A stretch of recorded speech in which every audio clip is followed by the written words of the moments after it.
All right, good morning. I do have 8 a.m. Central Time. We do have a lot of information to cover today. So Violet and I are going to get started with this morning's presentation. Today we'll be discussing the Illinois Paid Leave for All Workers Act and how to prepare for new compliance requirements. So again, good morning and thank you for joining us today. Throughout this morning's discussion, we'll be covering the Illinois Paid Leave for All Workers Act, set to become effective January 1st, 2024. In early 2023, the Illinois legislature passed and Governor Pritzker signed into law the Paid Leave for All Workers Act, which will require most Illinois employers to provide employees working in Illinois up to 40 hours of paid leave, which can be taken for any reason, sometimes without notice, during a predetermined 12-month period. So we'll be getting into the specifics of the act in just a few moments, but first we have some quick housekeeping items to highlight. For your convenience, today's session is being recorded and the link to the recording will be included when we send out follow-up materials. You can submit questions today using the question feature in the GoToWebinar panel. We've also dedicated some time at the end of today's presentation to address any questions as we can and as time allows. But also, we're happy to connect with you directly and answer questions that don't get answered today during the Q&A. Additionally, a PDF copy of the slides from today is available in the handouts section of the GoToWebinar control panel. If you just want to click on that link and the PDF, you can download today's presentation. Lastly, we will be using Conferences.io for HRCI certification credit tracking during today's session. So to receive the credit, you must check in and check out of Conferences.io and put in all three provided codes through the Conferences.io app or online, either on your phone or in your web browser as we give them today.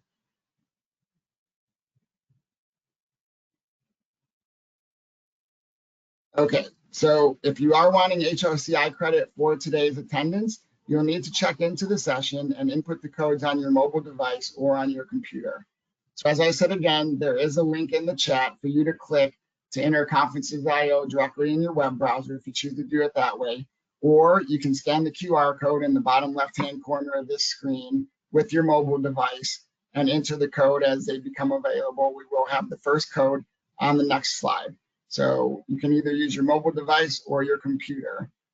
When you use your computer, click the session titled Illinois Paid Leave for All Workers Act and then check into today's session. So again, as stated earlier, there will be a total of 3 codes needed to be entered to qualify for HRCI credit today. If you miss one on the screen, they will be providing those codes in the chat, so don't worry. Okay, today's first code to enter is 293. Again, you can either enter it by clicking on the Sikich events link in the chat, or you can copy and paste into your web browser, or you can scan the QR code right there with your smartphone and enter that 3-digit code 293. If you have questions about Conferences.io or questions related to the webinar material today, go ahead and submit those using the questions feature on your control panel. If your question cannot be addressed given the time we have today, the Sikich team will follow up with you after today's webinar. So once again, the presentation slides can be downloaded from the handouts section in the webinar control panel. And at the conclusion of the webinar, there will be a short survey that will launch, which will need to be completed for credit. It will take less than 30 seconds, so don't worry. And then once you complete that, certificates for your credit will be emailed within 1 to 2 weeks after the program conclusion today.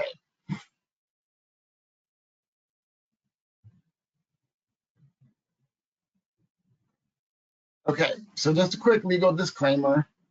We always like to inform people that the presentation contains general information only and it does not constitute official professional advice or services. So please take a second to briefly scan this slide and we'll move on in just a moment. Again, you don't need to read the whole thing if you download the presentation, or you will get a copy of the presentation after today's webinar. You can read the full disclaimer in its entirety then.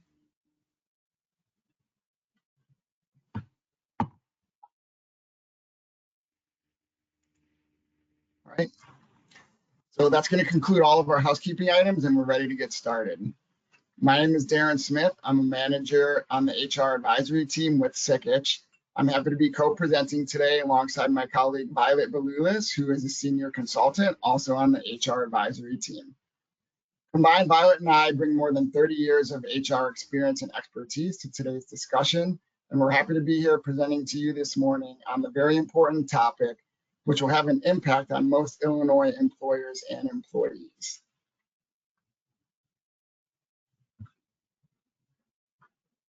Sikich, as a company, is a global company specializing in technology-enabled professional services. We have over 40 years servicing our clients professionally, and as a company, Sikich employs more than 1,600 professionals that provide support to over 15,000 clients globally.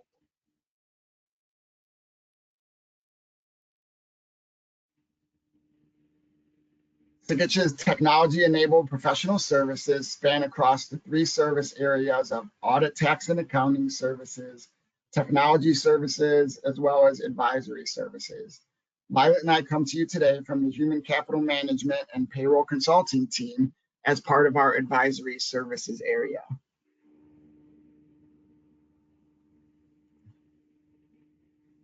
Okay, so here's the agenda for what we'll be covering during our time this morning.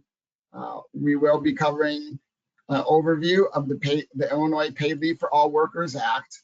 We will be discussing who's covered, both employers and employees, and what the responsibilities are. As an employer, what are your two compliance options for meeting the requirements of the Act? We will be discussing carryover restrictions.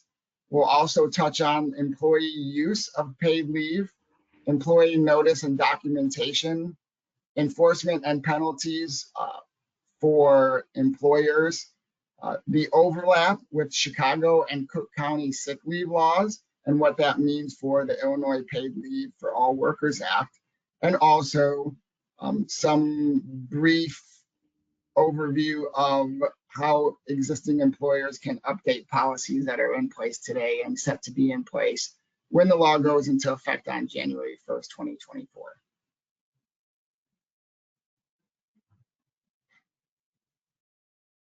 Okay, so as stated in the opening of today's session, in March 2023, Governor Pritzker signed SB 208, better known as the Paid Leave for All Workers Act, into law.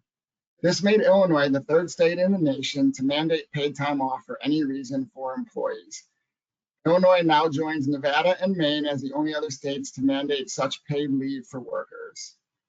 The law requiring most Illinois employers to provide covered employees with up to 40 hours of paid leave during a 12-month period goes into effect January 1st, 2024, and is available for any purpose. Beginning March 31st, 2024, or 90 days following a new employee's start date, an employee may begin using their accrued paid time off for any reason without the requirement of providing any documentation to their employer. So this applies to basically almost every employee working for an Illinois employer in the state of Illinois.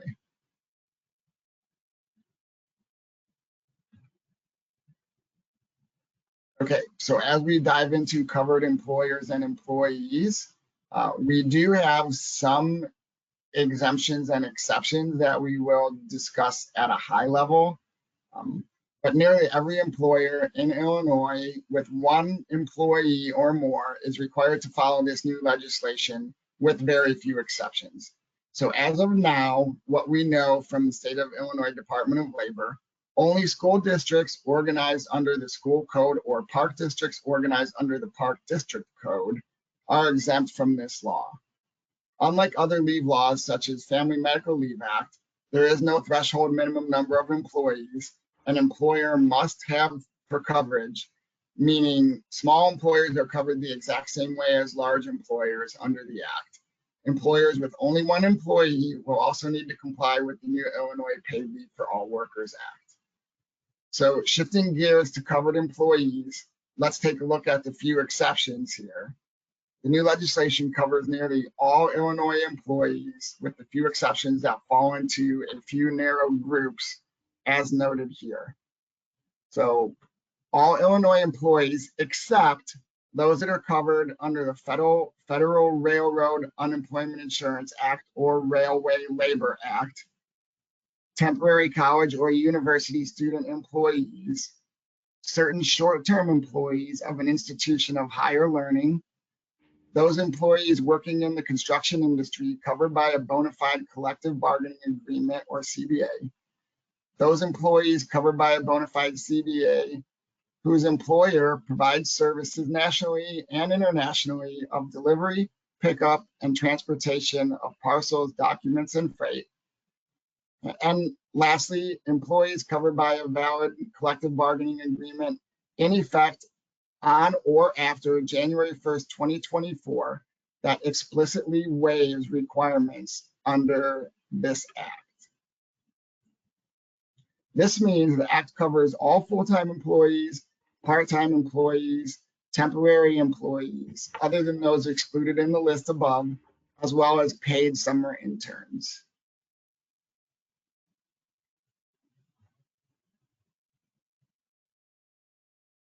So since we now know who's covered by the act from an employee perspective and which employees you may be able to exempt from coverage, we're going to highlight the two compliance options that you have as an employer to provide up to the 40 hours of mandated paid leave in a 12-month snapshot. So first, using the accrual method, and secondly is a front-loading method. We're going to first touch on, at a high level, how each of these two methods would work for you as an employer. With the accrual method, paid leave is earned over a period of time as work is performed and is based on total hours worked by an employee. The specific period of time is called the benefit year. Most employers use a calendar year basis, which would align with the law taking place effective January 1st, 2024. Employers could also accrue based on a fiscal year or an employee's anniversary date, as long as the benefit year is a full 12-month period. Under the front-loading method, employers can grant the full amount of paid leave upon hire or the first day of the benefit year, and this paid leave must all be used within the 12-month benefit year, or it will be forfeited. We'll touch on the pros and cons between both the accrual and the front loading on these subsequent slides. But at this time, I'm going to turn things over to Violet, who can talk to you on the details of the two compliance options under the new act. Good morning, everybody. So for those employers that are choosing to use the accrual method to comply under the act, their employees will need to begin accruing on January 1st, 2024, or on their date of hire, whichever is the later of the two in the benefit year. Their accrual rate will be 1 hour of paid leave for every 40 hours worked, and that's not to exceed 40 hours of paid leave during the benefit year. So once they reach that 40 hours of paid leave, they will stop accruing for the remainder of the benefit year. Exempt employees under this law will be presumed to work 40 hours per week unless their regular work week is less than 40 hours and they're regularly working less than 40 hours each week. All of the hours worked, the FLSA Fair Labor Standards Act will apply to them, which means that overtime will be included in that calculation of 1 hour of paid leave for every 40 hours worked. Paid leave, though, will not need to accrue while an employee is using the benefits of Illinois paid leave.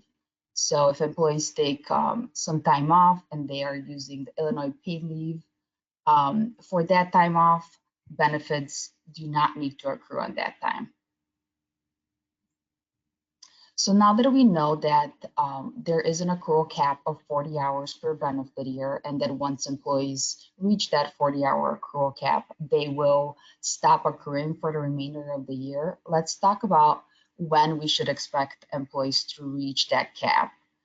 So for those employees that are full-time employees working 40 hours or more per week, we should expect them to reach that 40-hour cap in the month of October if we're using a calendar year, or in the 10th month of a benefit year.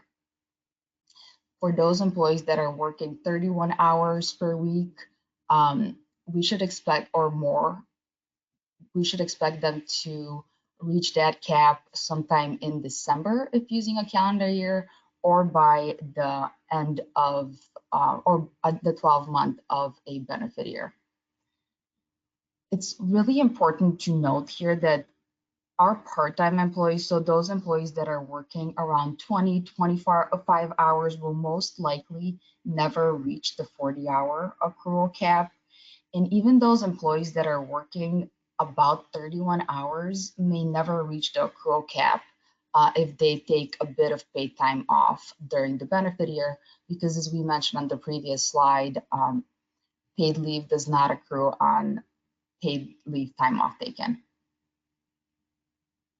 So just something to consider as you are drafting your PTO policies for 2024. Moving on to the second method that employers can use, which is front loading. Front loading means that an employer will grant the full annual accrual allotment of paid leave upon hire or on the first day of the benefit year. So for those employees that are full-time, again, working at least 31 hours per week or more, an employer will grant them the full 40-hour benefit allotment on their first day of employment or on the first day of the benefit year. So if using a calendar year, that would be January 1st. Under the front-loading method, as Darren briefly touched on earlier, employees must use all of their paid leave prior to the end of the 12-month benefit year, or any remainder of paid time will be forfeited, and this is typically referred to as a use it or lose it. Now, because our part-time employees, as we also touched on earlier, most likely will never reach that 40-hour accrual cap, and we are going to be prorating their front load, the rules for them will look a little different, and we'll discuss that on the next slide. So for part-time employees, I want you guys to make note of two key phrases: prorated front loading and expected to accrue. Prorated front loading means an employer is granting a prorated amount of paid leave on the first day of the benefit year. And this will be based upon the amount of time the employee is expected to accrue during the benefit year. So in order for us to calculate our expected to accrue amount, we need to have a good idea of how many hours per week we are going to be expecting our part-time employees to work during the year. So this is very important for those employees that are working 20 to 25 hours a week, or those that have those sporadic schedules that may work less than 20 hours, but then during peak times of the year, they may put in 30 hours. So really important for employers to have an idea of, on average, how many hours are we going to be expecting our part-time employees to work.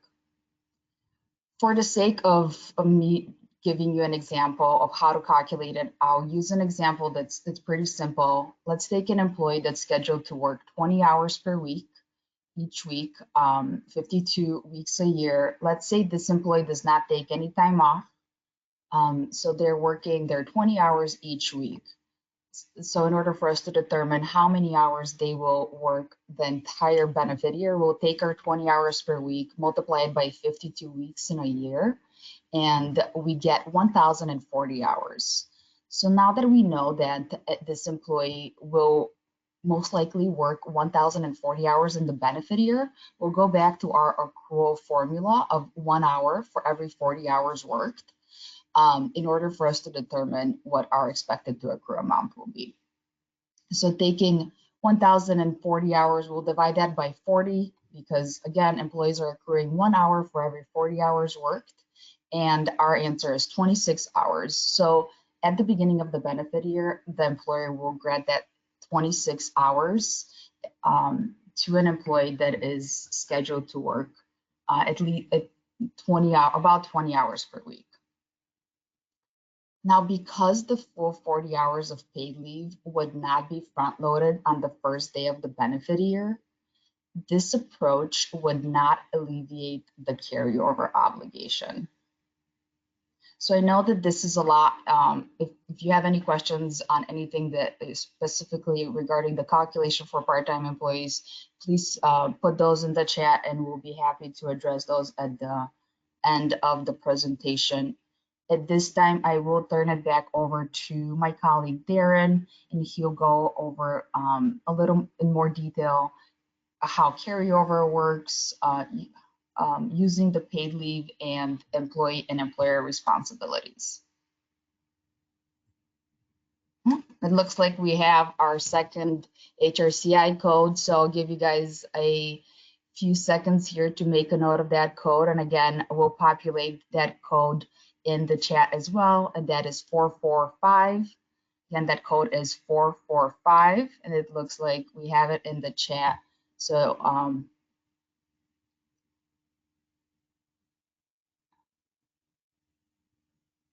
just leave it on the slide. It's here for another few seconds in case you guys want to use the QR code.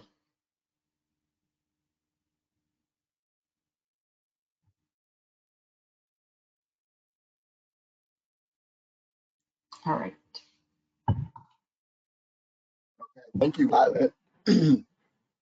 So when we're talking about carryover, we want to understand what the carryover aspect for the Illinois paid leave law is and when it's relevant. So we're going to take a look at that here.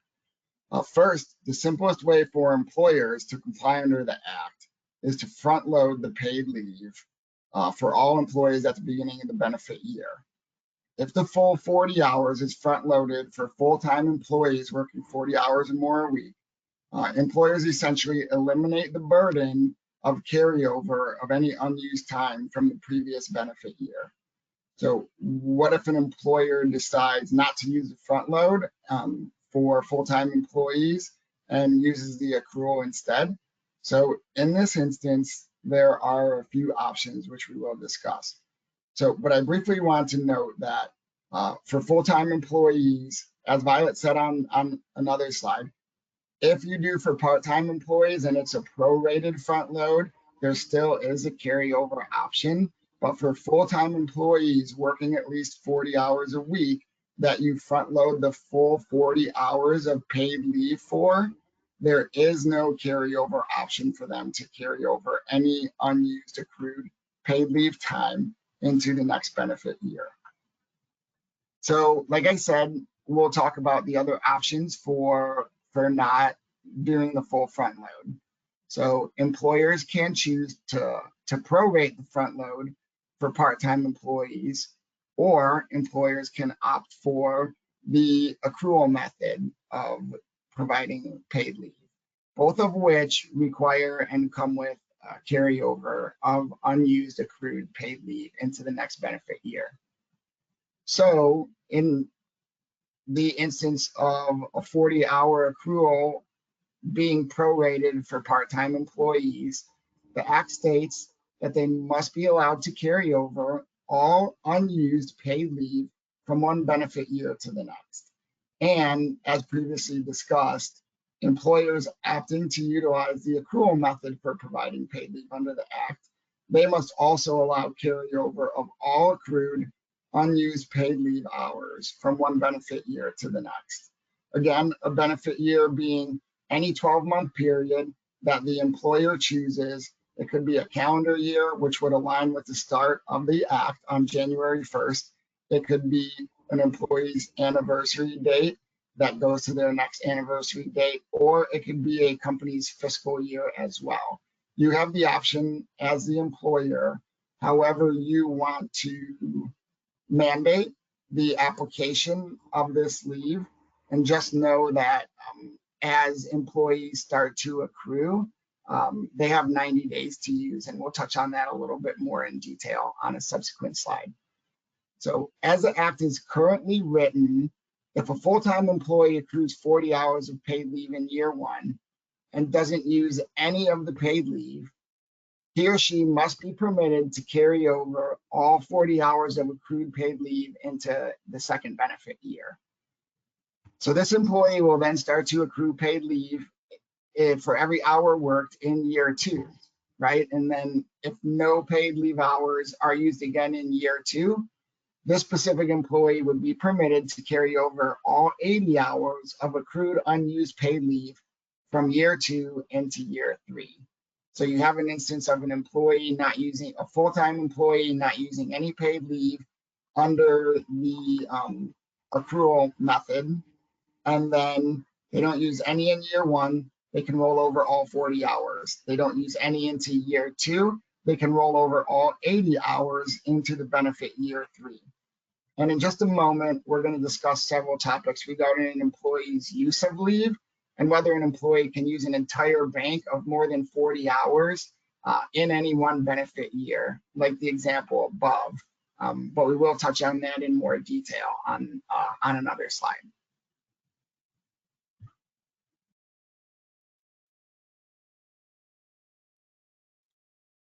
So as stated earlier, and to make note for employers, employees can begin using the Illinois paid leave on their 90th day of employment with the company or beginning March 31st, 2024, whichever event is later.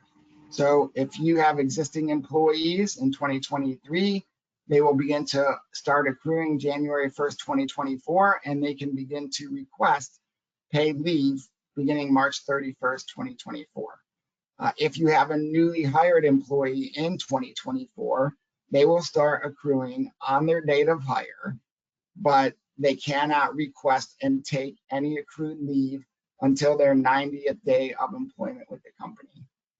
So in essence, what this does is this gives employers a 3-month grace period to ensure all compliance under the act is in place.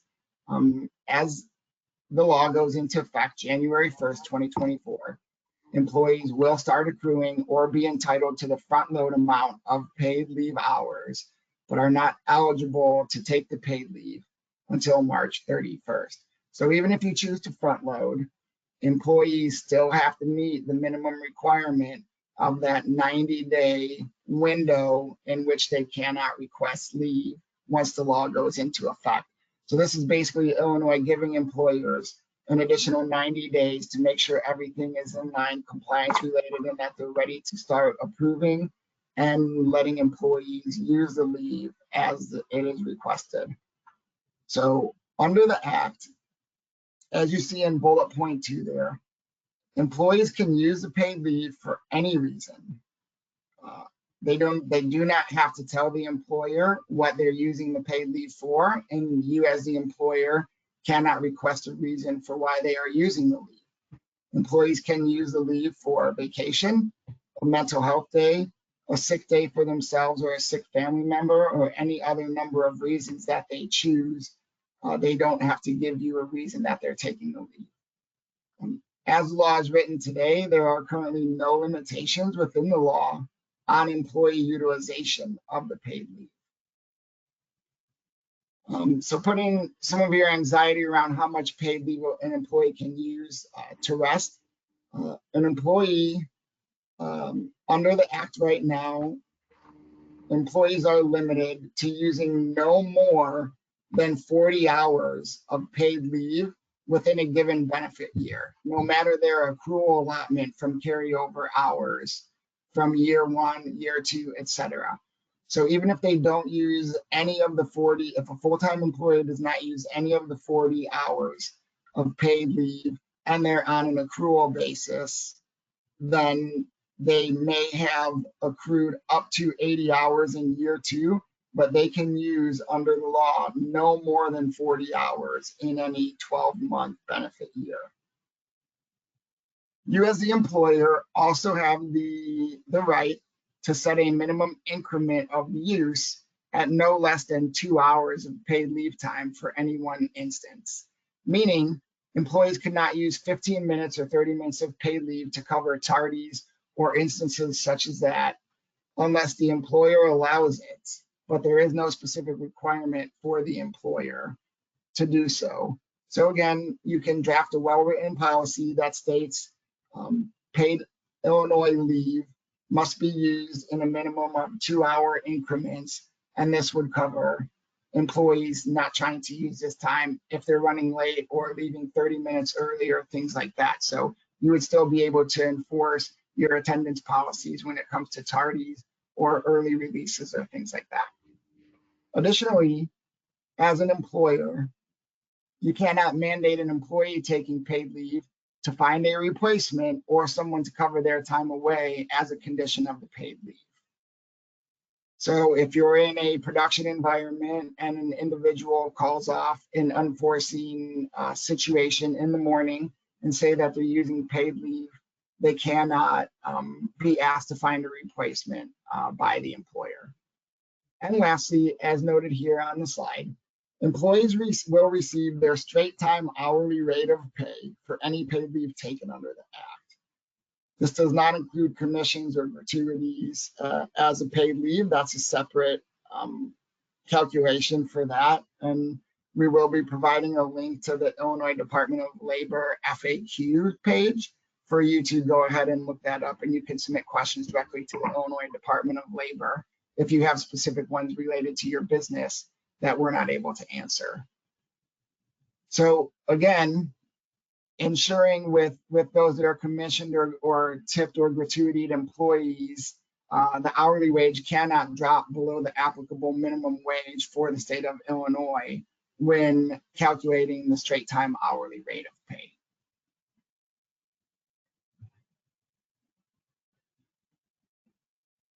Okay, so now we're going to dive into the employee notice and documentation requirements under the Act and what expectations employers should have for employees going forward beginning in. When an employee's leave is foreseeable, the Act states that employees must provide at least 7 calendar days of advance notice to the employer.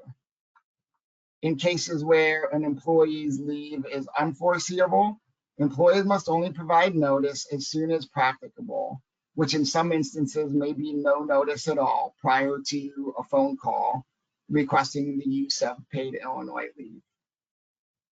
If you as the employer plan to require any type of advance notice for unforeseeable absences, you will need to have a written policy containing procedures that stipulate how employees must provide that notice, i.e., they must do a phone call, follow up with an email, something in writing they cannot text, etc. That needs to be clearly spelled out in your written policy.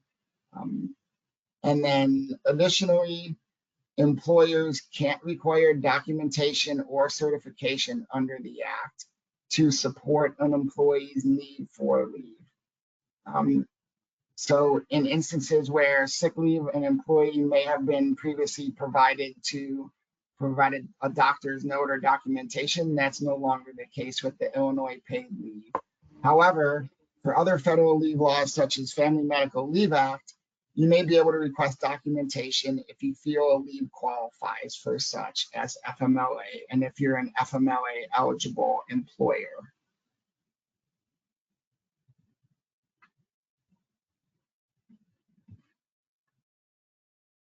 Okay, so moving on, we're going to highlight the employer responsibilities under the Act.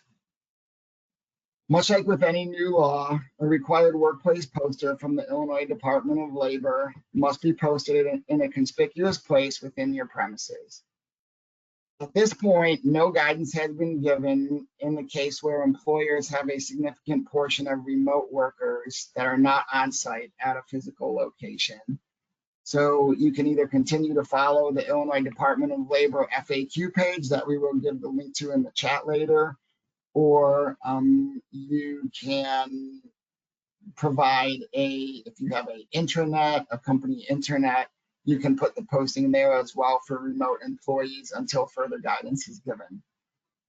So in addition to putting a workplace poster in place, employers also need to create a document or policy and also include this document or policy in the employee handbook.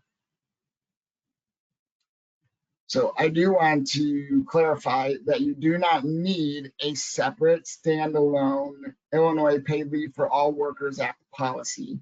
You can incorporate the requirements of the Act into a current policy such as vacation or paid time off, as long as you eliminate the requirements mandated under the Act of any type of documentation. In certain instances, any type of notification be given, that an employee find a backfill, etc. So if you're going to incorporate it in a currently existing policy, you need to ensure that it does meet the other requirements of the Act for those specific recommendations and requirements. So in terms of record keeping for employers, there are numerous employer obligations under the new law. And the records for Illinois paid leave usage need to be retained for at least 3 years and must be made available for inspection upon request by the Illinois Department of Labor. So the specifics of the record keeping are as such. While paid leave balances under the law don't need to be shown on employee pay stubs, employers will be required to provide balance details to employees upon their request.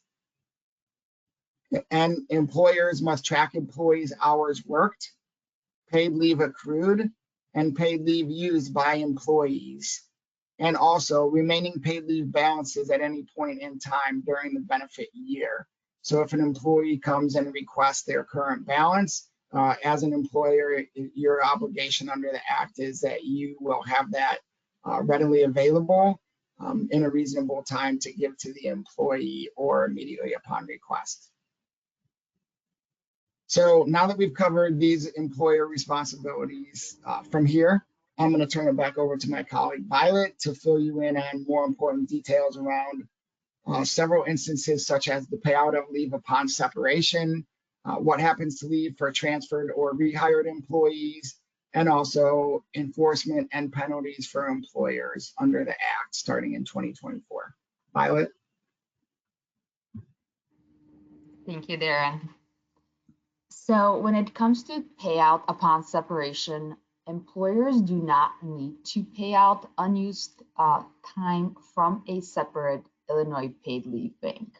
So if you do decide to create a separate Illinois paid leave bank in order to comply with this Act, you do not need to pay out any accrued or front-loaded unused time at time of separation. However, if you decide to incorporate this in a more generous PTO bank, in order to comply with the new law, employers will be required to pay out all accrued hours at separation, including the portion of the bank that you've added to account for the Illinois paid leave. So when it comes to rehires, if an employee separated from the company but then returned within 12 months, so this employee is being rehired within 12 months of their separation, any time off that they had accrued but unused at time of separation will need to be reinstated to them upon rehire, considering that that time was not paid out upon separation. So if we did not pay out the time when they separated and they were rehired within 12 months, we'll have to reinstate the time that the balance that they had at time of separation to them. For employees that were transferred by the company to a different location, division, department, or entity, they will retain all of their accrued unused paid leave and will be able to continue using it. However, employees that are transferred from within Illinois to another state outside of Illinois, even though they will retain what they've currently accrued, they will not be able to continue accruing Illinois paid leave as of the date of their transfer. Looks like we have our third HRCI code. Code is 405. Again, that code is 405, and I'll give you guys a few moments here to make a note of that, and that code will also be populated in the chat as well.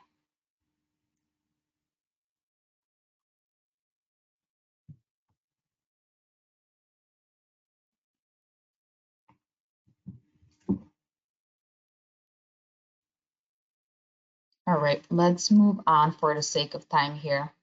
So the act will be administered by and enforced by the Illinois Department of Labor, and employees will have up to 3 years from an alleged violation to file a complaint with the Illinois Department of Labor.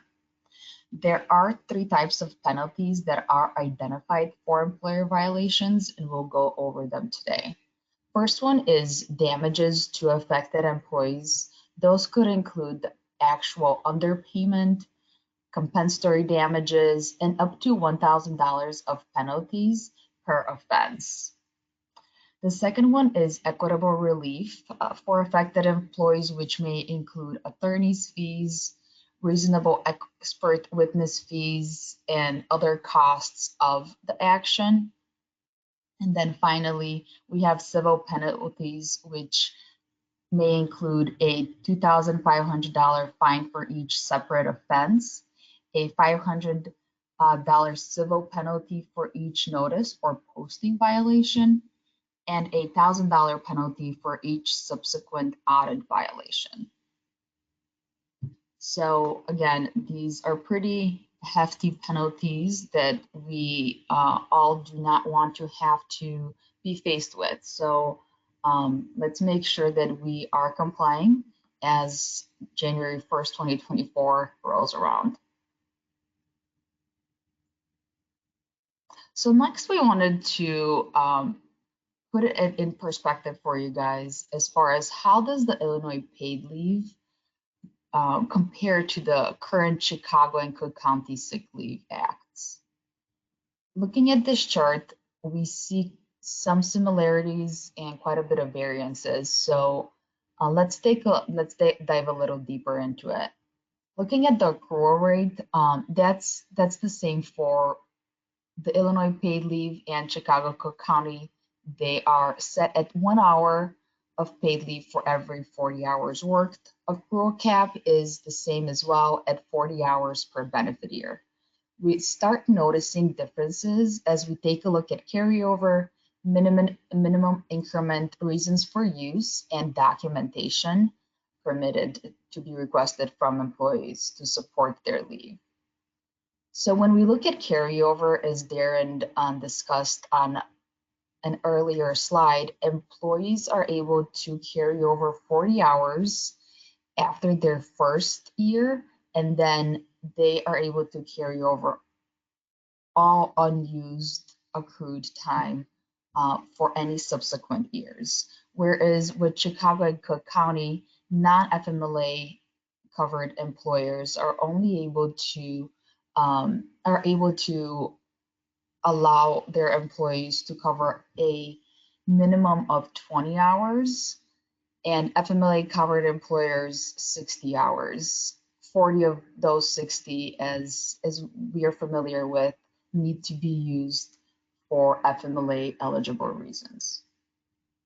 When we look at minimum increment, as Darren touched on this as well, under Illinois paid leave, employers are able to set that at 2 hours, whereas with Chicago and Cook County, it's 4 hours. So Illinois paid leave provides a little more flexibility to the employee. The most glaring difference is it comes when we take a look at reasons for use. Under Illinois paid leave, as we've discussed, employees can use their time off for any reason or no reason at all. Whereas with Chicago and Cook County, employees take time off for employee or family illness or injury, business or school closure, domestic violence reasons, or those FMLA qualified reasons. Advance notice is similar among the laws at 7 days for foreseeable absences and as soon as practical or day of for those unforeseeable absences. And then, as Darren discussed earlier, documentation, supporting documentations, a doctor's note, we're not permitted to request that for absences under Illinois paid leave law, where under Chicago and Cook County, once an employee has been absent for 3 or more consecutive days, employers may request some supporting documentation for their absence. So although employees will continue to be covered under either of these pre-existing laws and will not be covered under the new Illinois paid leave law, it's always a good idea. So we highly recommend that you consult with your legal counsel when a new law and an existing law overlap in this way to ensure that you are aligned internally and that you are formulating your PTO policies for 2024 in the right way.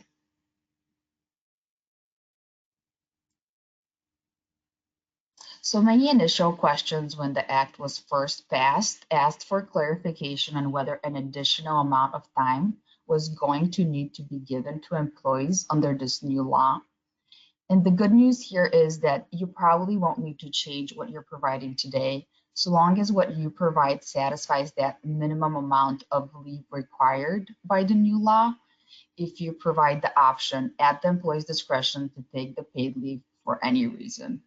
So meaning if you currently have a PTO policy that is to be used for sick, vacation, mental health, personal days, it would satisfies the requirement as long as the leave is at the employee's discretion and meets the minimum allotment of hours in the benefit year.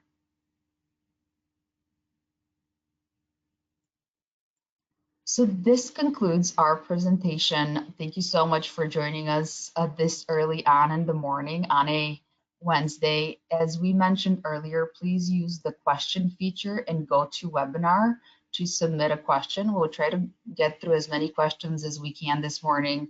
And for any questions that we're not able to answer, we will follow up with you after the presentation.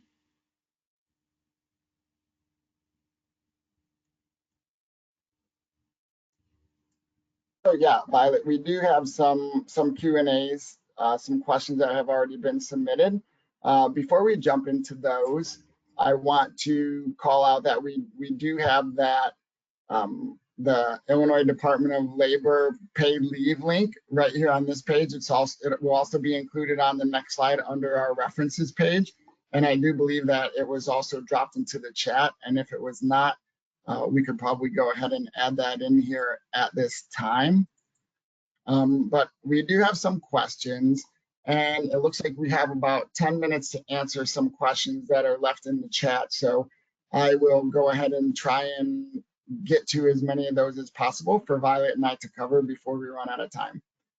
So I do see that the link to the Illinois Department of Labor's FAQ page was just added to the chat. So if you want to go ahead and check that out while we're discussing some questions, you can do that.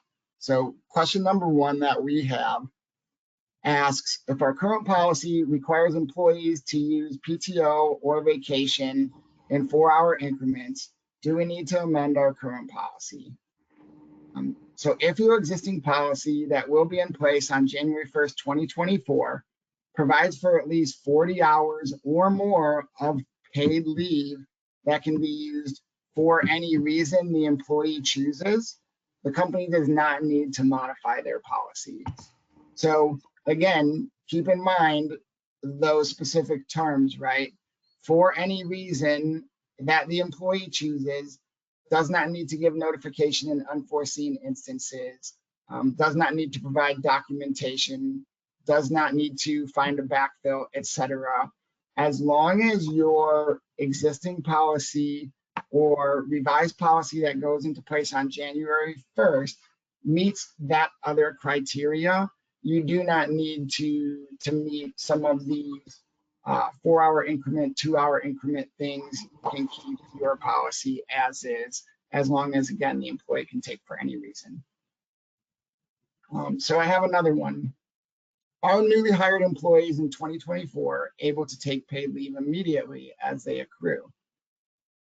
So while accrual of the paid leave would begin on the new employee's date of hire, as we had discussed previously, the employee cannot request or use paid leave under the Act until they have completed or on their 90th day of employment with the company. They can begin to request any leave that they've accrued under the accrual policy.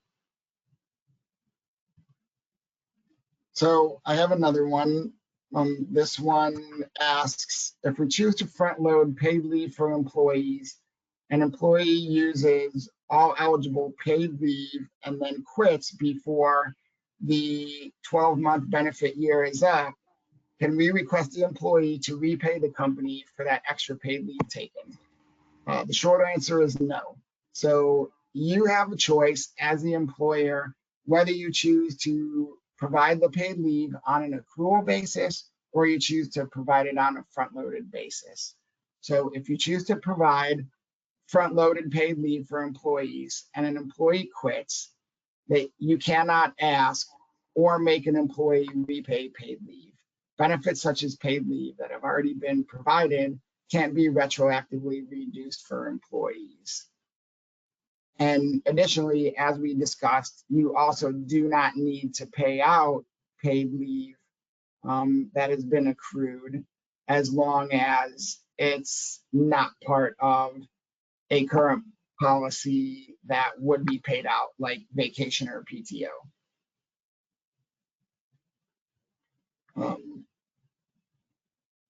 Another question, how much paid leave can an employee use in 1 year?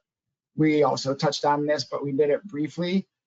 Employees can carry over unused accrued paid leave, not front-loaded paid leave if they're full-time employees, to the next year. But as an employer under the Act, you do not have to allow more than 40 hours of paid leave in any 12-month period. However, you as the employer, if an employee has a balance over 40 hours, you as an employer have the freedom to allow employees to use more than the mandated 40 hours if you choose to do so for those that have a higher accrual balance. And then another question, how should a company handle non-exempt employees that work more than 40 hours in a week for accrual purposes? And so in this particular case, non-exempt employees eligible for overtime under the Fair Labor Standards Act should have all hours worked, including overtime, counted for accrual purposes under the Act. So if they work 45 in a week, if they work 50, if they work 60, you should count all hours worked for purposes of granting leave under the Act. And it's very specific in the Act that it says all hours worked. So I know there were some additional questions, and we can get to those. There's a bunch that came in, so bear with me for a minute while I filter through.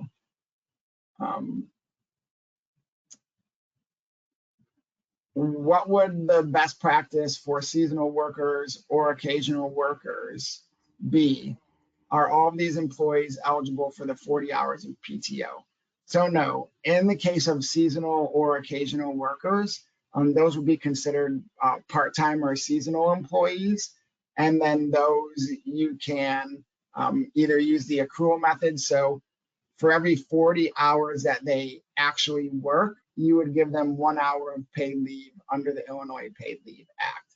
So they're not entitled to the full 40 hours, nor would they accrue 40 hours if they're just seasonal or occasional or part-time, 3 hours a month, as this particular question says.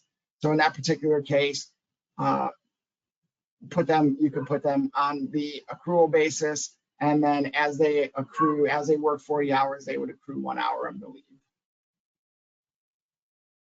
I have a few questions that I'm seeing here that I'll answer there, and then I think after that we'll close everything out, and then for any questions that we weren't able to answer, we will follow up after the presentation. But I have a few here. The first one is, can you still request documentation for absences that are using time other than Illinois paid leave time? And the answer to that is yes. If you have other separate sick time policies and you choose to create an Illinois paid leave time off bank in order to comply with this act, you can continue asking for documentation for your other sick time banks, just not when employees are choosing to utilize time from their Illinois paid leave time bank. Second question is, can a policy have front loading for exempt employees and accrual for part-time employees? The answer to that is yes. An employee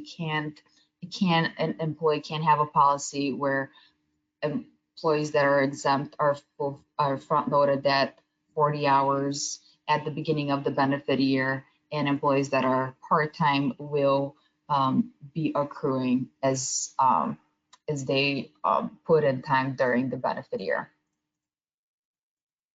Next question we have is, if an employer receives 2 weeks paid vacation, is this in addition to that, or can an employer now take away one of the vacations to give for full-time employees? And again, that's something for employers to decide internally. There is no mandate on how many hours of vacation employees provide to their employees in Illinois. So if, as a company, you decide that in order to comply with the Illinois paid leave, you will create an Illinois paid leave bank for employers, but in order to be able to budget for that, you would have to take away 1 week of vacation that you are currently providing. That's definitely an option. I'm just not sure how that will go over with your staff, and if that may have a negative effect on employee morale, but that's definitely an option that you can consider in order to comply with the law. We have time for maybe one more question, so let's see. So to confirm, we cannot implement an accrual cap. So with the ability to carry over 40 hours each year, it sounds like time accrued can be unlimited. So there is an accrual cap, but even though employees can carry over an unlimited amount of time, employers can cap the accrual at 40 hours each year, and they can also cap how many hours employees utilize in the benefit year at 40 hours. So employees are capped to accrue up to 40 hours in a benefit year, and they're also capped to use up to 40 hours in a benefit year. So that is all the time that we had for questions. Again, we will follow up with you with answers to any questions that we were not able to get to. I do want to remind everybody that there will be a short survey that will pop up after the webinar. Please take the time to complete the survey in order for you to receive that HRCI credit. And make sure to remember to check out with Conferences.io. And as a reminder, certificates will be emailed in 2 to 3 weeks after today. So expect to see those sometime mid to late December. And as Darren mentioned in the beginning, today's session was recorded, and we'll be sending out a link to the recording to everybody. Again, thank you guys for attending, and we hope that you have a great rest of the week and a great holiday season. Thanks, we will Violet. go, we'll go ahead and end the webinar at this time.